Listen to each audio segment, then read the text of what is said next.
په تحقیق سره تیر شوي دي ستاسو نه مخکې سنن الواقعات. سنن دا جمع د سنت ده، طریقې ته وایي، خو دا طریقه ښه وي خو بده. خو دلته کې مراد واقعات چې ستاسو نه مخکې ډېر واقعات ذکر شوي دي، لکه د قوم ثمود او دغه شانتې د فرعون، دا واقعات تیر شوي دي. ځکه ثمودیانو دې د صالح علیه السلام نه مطالبه وکړه چې د دې سخت ګټ نه موږ ته لار وښوښه چې دی دا را پیدا کړي، موږ به په تا باندې ایمان راوړو. بهرحال پیغمبر خو ډېر زیات حریص وي په خپل قوم باندې چې دا ایمان راوړي. بس چې دوی هره مطالبه کوي، دا مطالبه د دوی پوره شي، خو چې ایمان راوړي. بهرحال د الله نه دعا وکړله، لار په اوښه پیدا شوه، بیا دغه قوم دغه اوښه هغې قتل کړله. نو صالح علیه السلام ورته اوښه وویل بس د جمعرات په ورځ باندې به ستاسو مخونه دا تک زیړ شي، د جمعې په ورځ باندې به ستاسو مخونه تک سره شي، او د هفتې په ورځ باندې به ستاسو مخونه چې دی تک تور شي. او جبریل علیه السلام راغلی او چیغې پرې ووهله، یوه زلزله پرې راغله، بس دوی ټول چې دی هغه عادیان چې قوم د هود علیه السلام هغوی د هود علیه السلام خبره ونه منله، او په خپل قوت او طاقت باندې د دوی نازو الله په دې باندې چې دی هوا راوستله، او دوی به داسې اوچتول او لاندې به راوغورځول، هغه ټول طاقت هغه ورته مس نابود کړو. الله هلاک کړل. شعیب علیه السلام قوم د شعیب علیه السلام ونه منله، الله به سخته ګرمي مسلط کړه، او بس بیا د ورېځې یوه ټوکړه راغله، دوی ټول د هغې د لاندې شو، د هغې نه یخه هوا وچلېده چې باران به راباندې وشي. الله فی القا څخه د اور باران وکړو، ټول چې دی هغه هلاک کړو. فرعون الله په بحر کلثوم کې سره د قومه، ځکه ولاکه کسان وایي دا ورسره یعنې سواره دا کسان، او یا زره د هغوی سره اسونه، یعنې په هغه اسونو باندې الله په بحر کلثوم کې هغوی چې د تباه ابرهه د هغه قوم الله د هندیانو په ذریعې باندې چې دی هغه هلاک کړو، او ابرهه باندې داسې بیماري راوستله چې بس دا یو اندام دا به رژېده، ځکه دا ډېر ظالم و. قرآن دا ټول واقعات ذکر کړي، قد خلق من قبلکم سنن،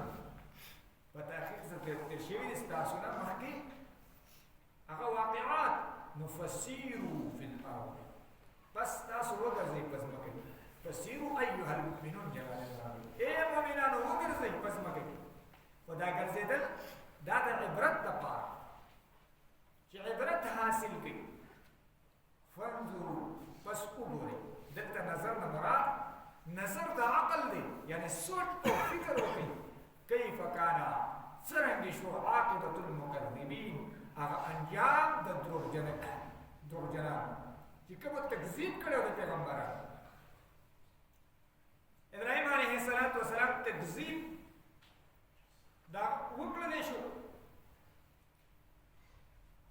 د هغه قوم الله جل شانه دا څه کړو، دا د ماشو په ذریعې سره هلاک. نمرود الله چې د ماشو په ذریعه سره هلاک کړو. دغه شان چې د څومره انبیا علیهم السلام هغوی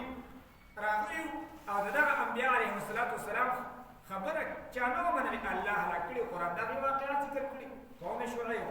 قوم هود، قوم صالح، قوم نوح، او د موسی علیه السلام قوم. نو څرنګه شو انجام د هغه تکذیب کوونکو. نو هذا بیان للناس، دا قرآن دا بیان دی د خلکو. قرآن دا ډېر عظیم الشان کتاب دی، دې سره لاس لګول هم د ثواب کار دې ته کتل هم د ثواب کار دی دا زده کول دا هم د ثواب کار دی د دې تلاوت کول دا چې هغه د ثواب کار دی نو هاذا بیان دا قرآن دا بیان دی د خلقو لپاره یعنی په دې کې د الله احکامات دي د الله اوامر دي پکې نواهی دي پکې اعتقادیات دي پکې هر څه په قرآن کې چې دا بیان کړل نو هاذا بیان للناس دا بیان دی د خلقو لپاره د دې قرآن سره خپل نسبت خپل تعلق دا قائم کو په ځمکه کې نه ګرځي الته سوچ فکر نه کوي دې قرآن ته کېنه او دې قرآن باندې ځان پوهه کوي په دې کې سوچ او فکر وکړي الله پکې خپل احکامات ذکر کړی دي خپل اوامر پکې ذکر کړی دي خپل نواهی پکې ذکر کړی دي اعتقادیات پکې ذکر کړی دي په دې کې خصوصي فکر وکړي هاذا بیان للناس افسوس نن من قرآن د سره پر چې بالکل اخري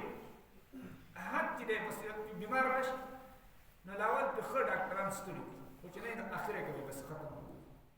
د دقیقه لپاره من قرآن کې د ساتره د قرآن تلاوت نشته قرآن باندې ځان پوهول چې دا نشته قرآن له وخت ورکول چې دا نشته نو الله وایي هاذا بیان للناس دا بیان دی د خلقو لپاره وهدى او دا هدایت دی یعنی په دې کې دلایل د توحید دي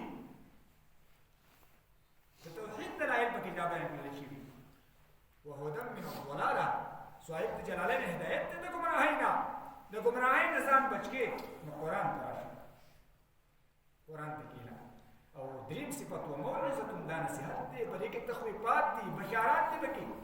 للمتقین د فاره د پرهیزګارانو حالانکه قرآن هدى للناس د ټولو خلقو لپاره هدایت دی د ټولو خلقو لپاره چې هغه نصیحت دی خو دلته متقیان ذکر کړو ځکه نه په د قرآن نه دا به متقي سړی اخلي چې کوم د الله نه یریږي نور قرآن دا هدایت د ټولو خلقو لپاره دی نو موعظه او دا نصیحت دی للمتقین لپاره د پرهیزګارانو قد خلت پتا کې سرا تیر شوي دي من قبلكم استاسنا مخي سنن دير واقعات فسيروا پستاسو مگر زي مؤمنانو في الارض پزمککی فانظروا پستاسو گوري یعنی فکر او سوچ وکي كيف كان سرنگ شو عاقبت المكذبين انجام د اغا تکذیب کوونکو هذا بیان للناس دا قرآن بیان دے د خلقو د پارا ایل الناس کلهم د ټولو خلقو لپاره وهدى او دا هدایت دے وموعظه او نصیحت دے للمتقین د پرهیزګارانو د پارا قد خلت پتا کی سرات شوی دی من قبلکم استاسنا مخکی سنن دیر واقعات فسیروا پستاسو وګرځئ في الأرض پزمککی فانظروا پستاسو وګورئ كيف كان عاقبة المكذبين سرنگ شو انجام د اغا تکذیب کوونکو هذا بیان للناس دا قرآن بیان دے د خلقو لپاره وهدى او هدایت دے وموعظه او نصیحت دے للمتقین د پرهیزګارانو لپاره واخر دعوانا ان الحمد لله رب العالمين الا ان سمع الزمان الكريم والفرق والدعوات والتوفيق الله دا درس كل درباري دې کې قبول وکړي دې څومره انوارات او برکات دې دې فرق او چې اغراق الله زمونږه مینا محبت د قران سره چې پیدا شي الله د قران په الفاظ باندې قران په معنی باندې الله مونږ چې په هغه الله دا قران زمونږ لپاره ستاره شي چې الله دا قران زمونږ لپاره حجت او دلیل وګرځي الله دا قران زمونږ خلاف چې حجت او دلیل مګرځي الله دا زمونږ د نجات ذریعہ چې وګرځي وصلی الله تعالی